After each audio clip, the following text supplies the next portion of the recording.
Kinabukasan, nang makaalis si Travis ay umalis din si Marian. Lumuwas siya para bisitahin ng mami niya. Inabutan niya itong nagbe-bake ng apple cake na paborito ni Gladys. Pagkatapos ay magkasama nilang dinalaw ang kapatid.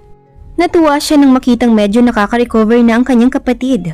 Bumalik na rin ang dating kulay nito. Mamula-mula na naman ang malapor sila ng kutis. "Ikaw ate, kumusta naman ang buhay may asawa?" Tanong nito habang pinagsasaluhan nila ang apple cake na dala nila para dito. May dala rin siyang isang basket ng iba't ibang klase ng prutas. "Okay lang, medyo nag-a-adjust pa rin." Tipid siyang ngumiti. "Ang swerte-swerte mo kay Travis ate, mukhang mahal na mahal ka niya." Gusto niyang maiyak nang sabihin niyo ni Gladys. Gustong-gusto na niyang ipagtapat dito at sa mami nila ang kanyang problema. Pero nang mapatingin siya sa mukha ng kapatid, bigla siyang nag-alala. Malalaman ito ang ugat ng paghihiganti ni Travis. May ugali itong hindi madaling makaunawa.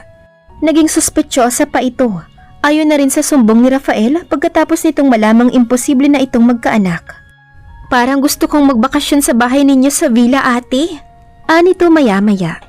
"Pwede ba? Okay lang kaya kay Travis kahit mga 1 week lang?" "Gladys, baka nakakalimutan mong kakakasalang ng ate mo. Hayaan mo muna silang mag-enjoy sa isa't isa. Nasa honeymoon period pa sila."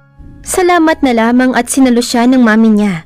Paano niyang pagbibigyan ng request ng kapatid nang hindi nito mahalata ang totoong sitwasyon? "Kumusta na kayo ni Rafael?" Tanong naman niya rito.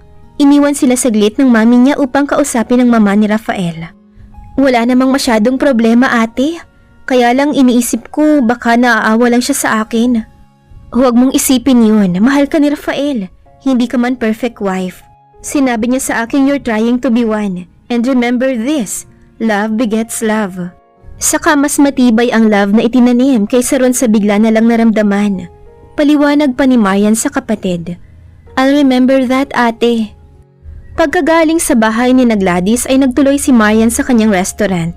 Doon niya uubusin ang kanyang maghapon. Hindi siya nagpahalata kay Rika na may problema siya.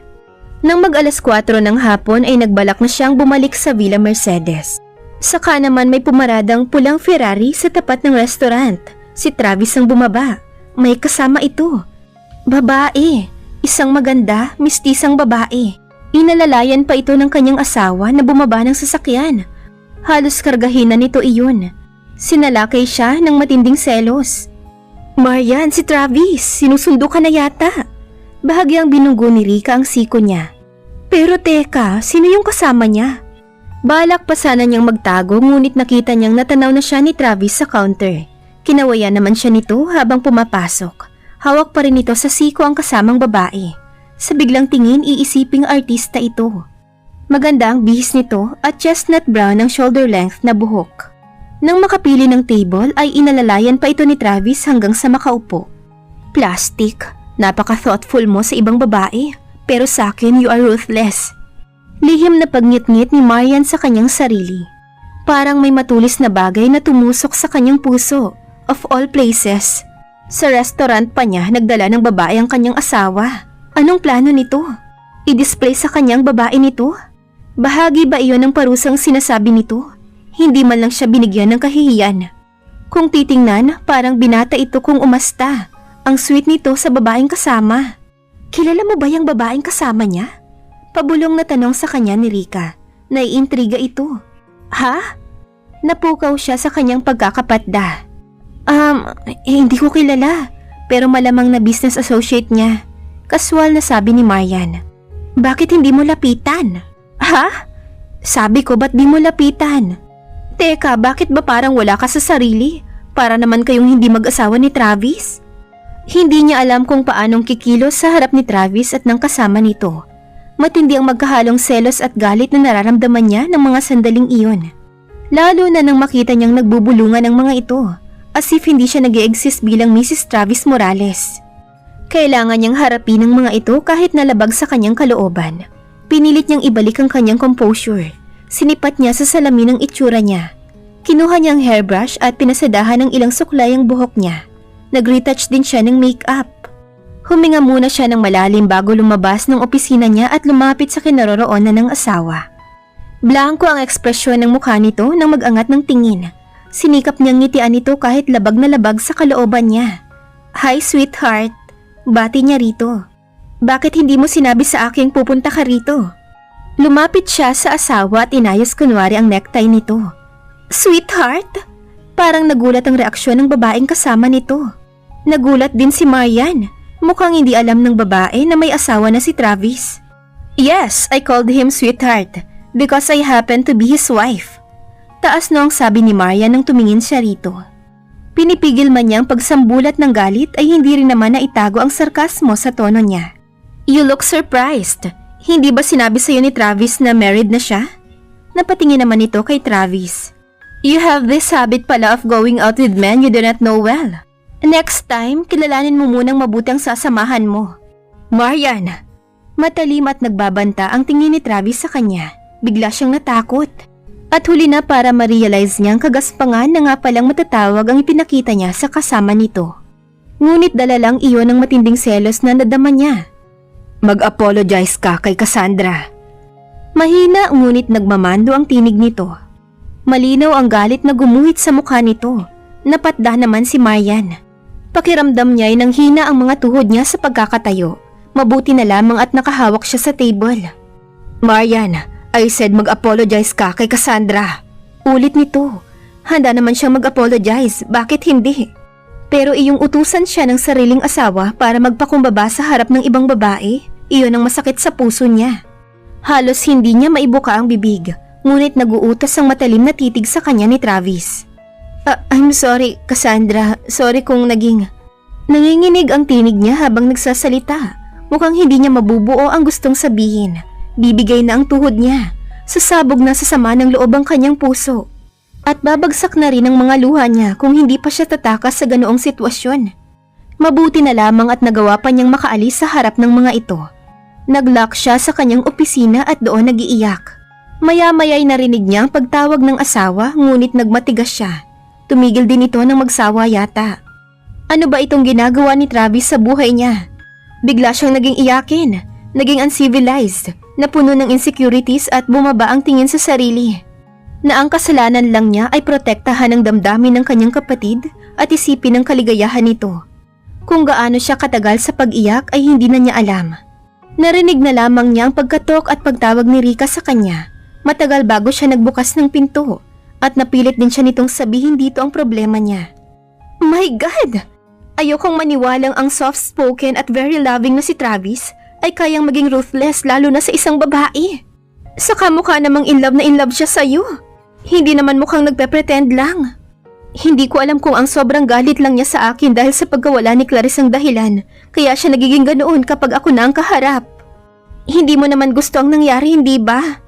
Parang ayaw niyang tanggapin niyon, Rika. Humihikbi pa niyang sabi.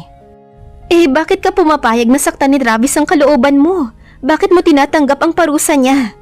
Mahal ko siya Sira, ngayong nalaman mo nang hindi ka pala niya totoong mahal, bakit mamahalin mo pa ang lalaking yun? Naku Marian, payong kaibigan lang habang maaga kumalas ka na sa malaking kalokohang napasukan mo. Anong gagawin ko, Rika? Mag-file ka ng annulment, iyon lang naman ang kailangan Pero, anong pero? Titiisin mo na lang ba yan? Matagal nang hindi uso ang martir, and you know you don't deserve this. Paano kung malaman ni Gladys ang totoo? Ipaliwanag mong si Rafael ang nangulit. Wala kang dapat ikatakot kung wala ka namang ginagawang masama. Iisipin niyang mahal pa rin ako ni Rafael. Punong-puno na nga ng insecurities yung tao dahil bukod sa alam niyang napilitan lang si Rafael na pakasalan siya, hindi pa niya ito mabibigyan ng anak. Saglit na napaisip si Rika. Saka ngayon ko pa ba ipagtatapat kay Gladys ang totoong nangyari? Lalo niyang iisipin na kaya ko inakong mag-isa ang reckless driving ay dahil gusto kong ilihim na nagkikita pa rin kami ng patago ni Rafael. Lalo siyang maghihinala. Oh my! Natampal nito ang sariling noo. Anong plano mo? Magtitiis ka na lang na nasasaktan ka? Rika, sa tingin mo walang pagmamahal sa akin si Travis kahit kaunti? That's a million question, my friend. At ikaw lang makakasagot niyan. But wait, kaninang sumunod siya sa'yo pero hindi mo pinagbuksan. Ako na lang ang pinakiusapan niyang kumausap sa'yo. Ginawa niya yun? Oo. Pero mula nung first night namin, hindi ko naramdaman kahit kaunti na mahal niya ako. Kung hindi lang sa kagustuhan niyang maging presidente ng kumpanya nila, hindi niya ako pakakasalan. He hates me, Rika. I don't think pakakasalan ka niya if he really hates you. Iiling-iling na sabi nito. Iyon ang nararamdaman ko. Well, if that's the case, iisa lang ang solusyon dyan. Ano? Make him love you. How? Helpless na tanong niya. Gayuma friend, bumili ka ng gayuma kay Madam Auring. Alam niyang gusto lang siyang pangitiin ng kaibigan, pero hindi man lang niya makuha ang ngumiti. Hindi siya bumalik ng villa ng hapong iyon. Gabi na silang nagsara ni Rika. Pagkatapos ay sumama siya sa bahay nito upang doon magpalipas ng gabi at ng sama ng loob. Kung uuwi siya sa bahay ng mami niya, tiyak na makakahalata itong may problema sa pagsasama nila ni Travis. Dahil nasa Canada nga ang asawa ni Rika, ang ina nito at ang isang maid lang ang kasama sa bahay. Maghahating gabi na ngunit nagsisimula pa lamang siyang humanap ng tulog. Kakatapos lamang nilang magkwentuhan ng kaibigan. Mahaba kasi ang litanya niya ng sama ng loob sa asawa. At hindi ito makapaniwalang wala pang nangyayari sa kanila ni Travis. With a lovely wife like you, paanong natitimpi ni Travis ang sarili niya? Tanong nito kanina. Baka naman may iba siyang pinaglilipasan ng init ng katawan.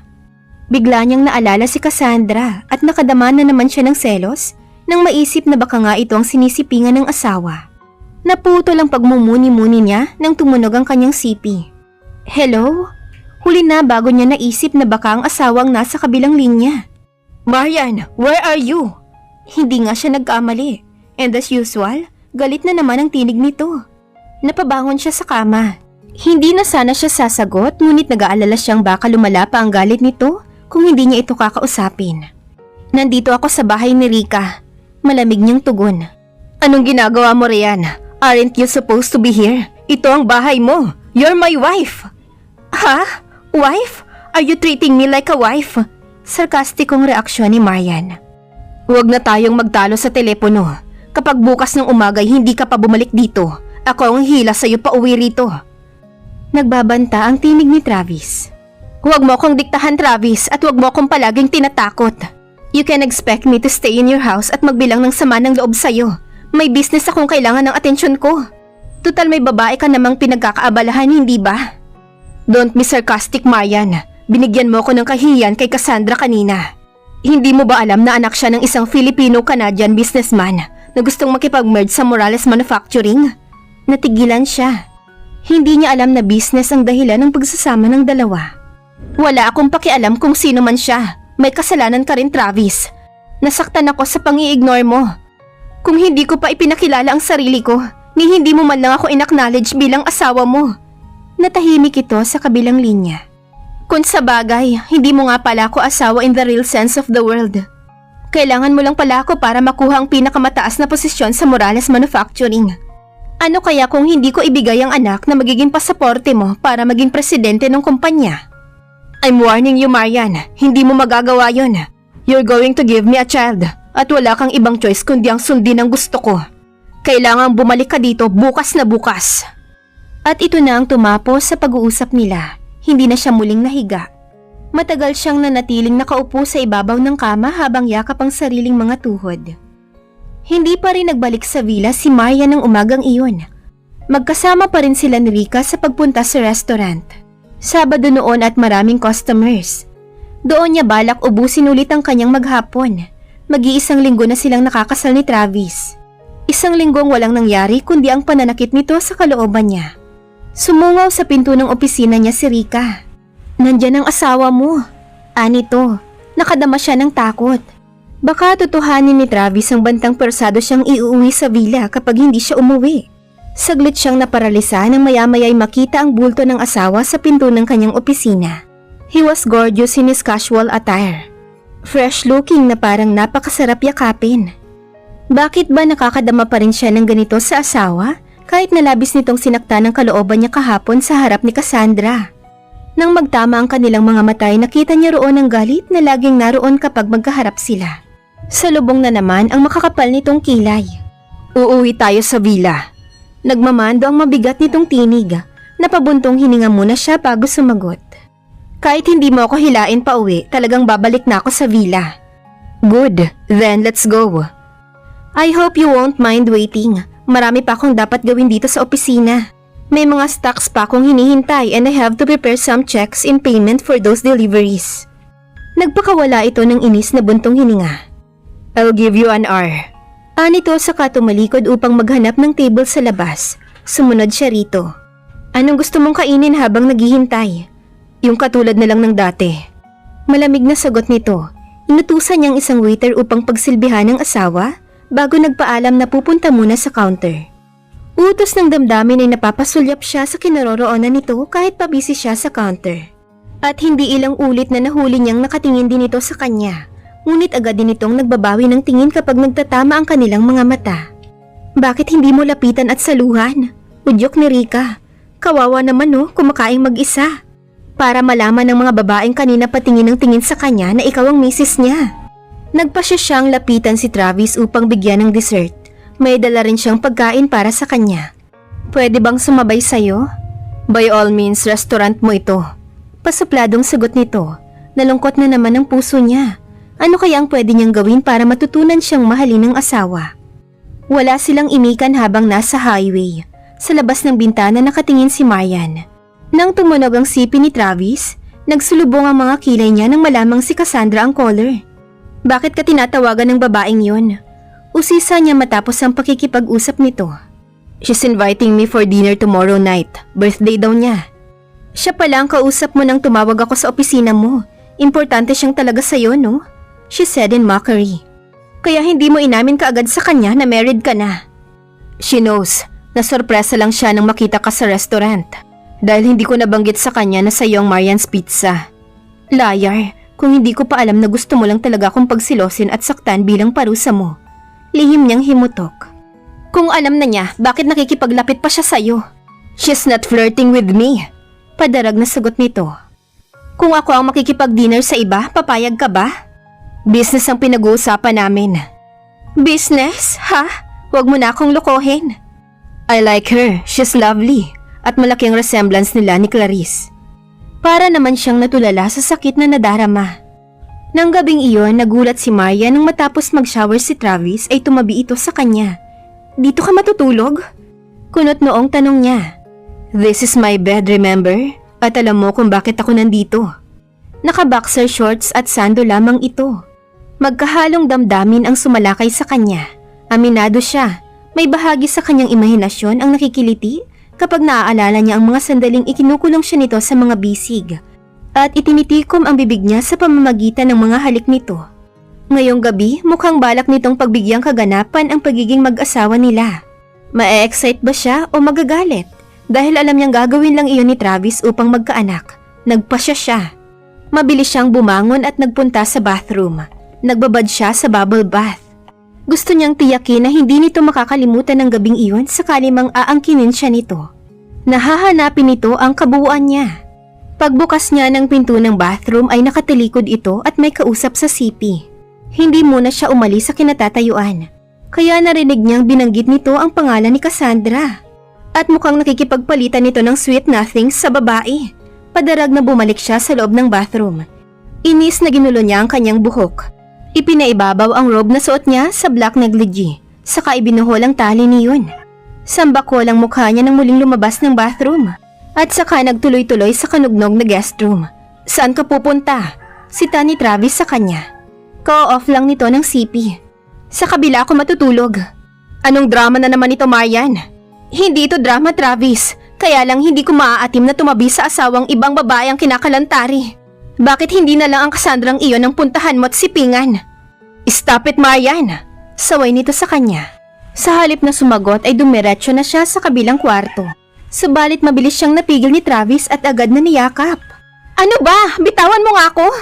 Sinikap niyang makawala sa pagkakayakap ng asawa.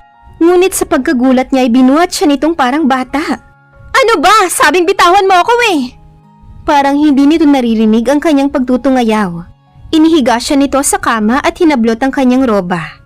Akma niyang sisipain ito subalit nahagilap nito ang kanyang mga paa. Saka siya pinalo sa pang-upo na parang bata. Stop screaming! Baka isipin ng mga maids na sinasaktan kita. Patuloy siya sa pagtutungayaw at panlalaban ngunit nawala ng saysay ang mga iyon. Travis used his way to hold her down the bed. He caught her wrist at pinigil ang mga iyon sa kanyang uluhan. Hindi na siya nakakilos pa. Pagkatapos ay hinalikan nito ang kanyang liig. Napatili siya. Hindi dahil sa panlalaban kundi dahil sa kiliting hatid niyon. Sinikap pa rin niyang manlaban. Ano ba, Travis? Ipapakulong kita. Siguradong mapapahiya ka kapag pinilit mo pa ako. Go on, sasamahan pa kita. At hinuli nito ang kanyang mga labi. Mapusok siyang hinalikan ng asawa sa mga labi niya, asking for a response. Isang bahagi ng isip niyang naguudyok na lumaban ngunit hindi niya nagawa.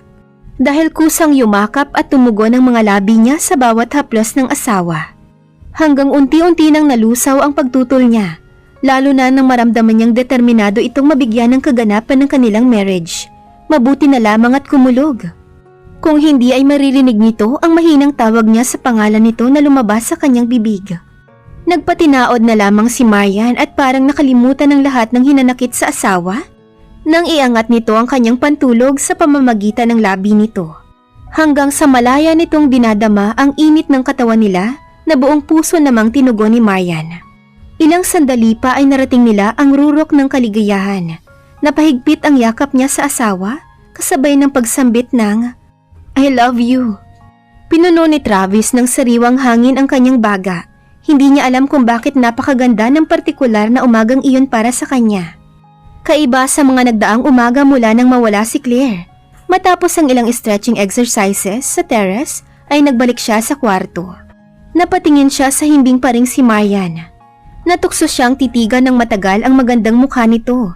At hindi niya alam kung ano ang dapat maramdaman pagkatapos niyang maangkin ito sa unang pagkakataon. Maaawa ba siya rito? Ngunit aminado siya. May naramdaman siyang pagmamalaki sa sarili dahil siya ang unang lalaki sa buhay ng asawa. Maging daan na kaya iyon para magkaayos ang mag-asawa? At dito na po nagtatapos ang kabanata ng ating kwento. Maraming salamat po.